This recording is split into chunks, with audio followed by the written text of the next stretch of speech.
Okay, let's dive right into this definitive, science-based full body explainer. Today, we're breaking down an absolute masterclass in workout efficiency, distilling over a decade of lifting expertise into a single high-performance blueprint. Listen, if you're completely over the filler and just want a practical, evidence-based approach to building your physique, you are in the exact right place. Let's get to work. What's genuinely fascinating here is the sheer confidence backing this core routine. It totally proves that absolute efficiency and consistency will always trump overly complex gym fads. As our source notes, after 10 plus years of coaching and lifting, this is literally the exact workout they always come back to. Why?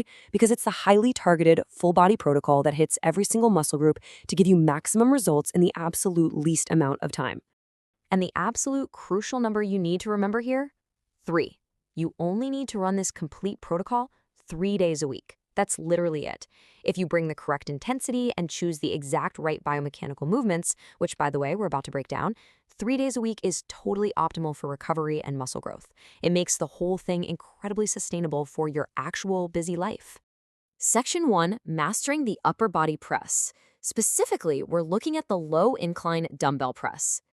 But wait, you can't just jump on any bench and start pushing weight. Before you lift, you absolutely must customize the angle using this rapid sternum phone test. You literally just place your smartphone flat against your chest. If it points straight up, well, you have a flat sternum, which means your shoulders are going to easily hijack the movement. In that case, use a very low incline, just one single notch up. Now, if your phone angles back, you've got a steep sternum, so you should click the bench up to 2 notches. Simple, right? Once you lie back, pressing in a T shape with your elbows fully flared out is a massive mistake. I see it all the time, but it severely limits your depth and puts your shoulder joints at incredibly high risk. You've got to drop your ego, tuck your shoulders down into a nice tight arrow shape, and focus on higher reps, somewhere around 10 to 15%. This is absolutely crucial if you're a beginner learning the motor pattern. Oh, and a quick note from the source material. Women actually have a unique physiological advantage in tolerating higher reps, making that 10 to 15 rep range basically perfect. Moving on to Section 2, Lower Body Cheat Codes. We're talking about the barbell squat. But hold up, the strict prerequisite before you even think about touching a heavy barbell is 50%. You've got to master the goblet squat first. By holding a heavy dumbbell vertically right at your chest, you're physically forced to brace your core, which instantly enables you to squat deeper and way safer. The rule is simple. Stick with the goblet squat until you can comfortably rep out 50% of your total body weight for 10 clean reps. So if you weigh 160 pounds, that means repping an 80-pound dumbbell. Once you finally graduate to the barbell, you can dynamically customize your stance based on whatever specific aesthetic goals you have. If you elevate your heels, your torso naturally stays upright, driving those knees forward to absolutely maximize quad growth. Conversely, if you're looking to prioritize your glutes, go for a box or bench squat. By pushing your hips way back to literally touch the bench while keeping your shins completely vertical, you shift all that tension straight into the glutes. But what about your actual foot placement? You know, there's this massive misconception in the fitness industry that there's a single perfect squat stance. The reality? Your anatomy dictates your form. The data shows about half of people prefer a stance just slightly wider than shoulder width with their toes pointed out. Roughly a quarter thrive right at hip width with toes pointing straight forward. And the remaining 25%, they need an extra wide stance. You literally have to try all 3 of these data-backed stances and commit to the one that feels completely natural for your unique hip structure. Section 3, Building a Massive Back. It's time to master the undisputed king of upper body exercises, the pull-up. Take a hard look at these benchmarks and figure out exactly where you currently stand on your pull-up journey. Whether you are at 0 reps sitting in the beginner tier, or you're pushing past 13 into the advanced category, you absolutely need an honest baseline. Just for some context, our source mentions their current unbroken max is an elite 24 reps.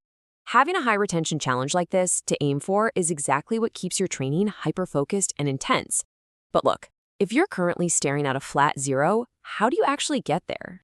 Don't panic. Just follow this exact 4-step scientific progression to build that strength safely. First, build your core and back baseline with inverted rows, working your way up to solid sets of 15. Second, transition to a neutral grip, that's where your palms face each other, using bands or an assisted machine until you can hit 10 unassisted reps. Third, switch to the classic overhand grip, aiming for 5 to 8 strict reps. By the way, expect your numbers to drop in half during the switch, totally normal. Finally, once you can hit 8 strict overhand reps, it's time to start strapping on weight. Section 4, the perfect hinge and mid-back. We are talking about the Romanian deadlift, or RDL. Now, unlike the squat, almost everyone performs best on the RDL with their feet about hip-width apart and toes pointing straight forward. But let's completely remove the guesswork. Do this rapid jump landing test right now. Stand naturally, jump straight up into the air, and stick the landing firmly. Wherever your feet naturally land to absorb that impact, look down. That right there is your anatomically perfect starting stance width for the RDL. Small biomechanical tweaks completely change the targeted muscle here. Remember, the RDL is a hip hinge, meaning you're pushing your hips back to an imaginary wall behind you rather than just bending your lower back. If you want to blast your glutes, bend your knees slightly more during the hinge. If you want to isolate those hamstrings, keep your knees a little straighter. Always keep the weights glued to your legs as you slide down, and stick to relatively low reps, around 6 to 10%, because this is a highly fatiguing movement. But hey, we aren't done with the back yet. To avoid a flat back and really fix your posture, you've got to attack the often neglected mid-back muscles right between your shoulder blades.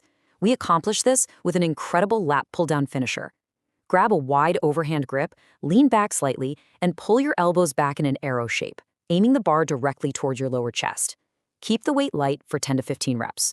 And here is the absolute pro tip. Once you hit full failure on those reps, perform 3 to 5 isolated shoulder blade squeezes just to ensure those deep mid-back muscles are completely torched. Section 5. 3D shoulders and posture, hitting all angles. When most people think of shoulders, they think of 3 heads, right? Front, side, and rear. Well, research actually shows the shoulder muscle complex can be divided into up to 7 distinct heads. This means you absolutely must attack them from multiple dynamic angles to achieve that complete round development. The perfect superset to hit all those fibers starts with a pair of light dumbbells and an incline bench. First, lay with your back on the bench and raise the dumbbells out in a Y shape to target the front and side fibers for serious width. Take that to failure. Then, immediately flip over so your chest is against the bench and perform rear lateral raises, pushing the weight out and slightly behind you to carve out the rear delts for that 3D look. The key takeaway here, drop your ego. Our source uses just 25 pounds for this. You do not need heavy weight, you need perfect tension. And a quick tip for the ladies, place a hoodie or a pad between your chest and the bench for a much more comfortable setup. Section 6, customizing your bonus exercises. Time to target those weak points. Okay, the core 6 exercises are locked in. They are the non-negotiable foundation of your new program. But now it's time to plug in your specific weak points. Take a look at these targeted accessory movements and pick just 1 or 2 to finalize your blueprint. Beginner? Pick the dead bug for core stability. Want that upper glute shelf? Hit the hip abductions. For calves, science says straight leg variations grow them faster than seated ones. For arms, combine incline dumbbell curls with an overhead tricep movement. Lacking upper back thickness? Knock out some Kelso shrugs on an incline bench. And finally, to build that stubborn upper chest strip, utilize a forward-leaning cable fly. So, I have to ask you, are you ready to stop guessing and start actually transforming? You now have the ultimate 2026 playbook right in front of you. You know the exact angles, the stances, the rep ranges, and the biomechanics. But let's be real, knowledge only becomes power when you actually apply it consistently in the gym. To guarantee those fast-paced premium results, you have to pair this flawless training routine with the right diet plan. If you want a tailored, day-by-day plan with all the guesswork completely removed, take action right now. Check out the Build with Science Plus app for 2 weeks free at buildwithscience.com to lock in your personalized diet and training protocol. We'll see you in the next explainer. Until then, ask yourself, will 2026 be just another year of guessing, or the year you finally build the incredible physique you actually deserve?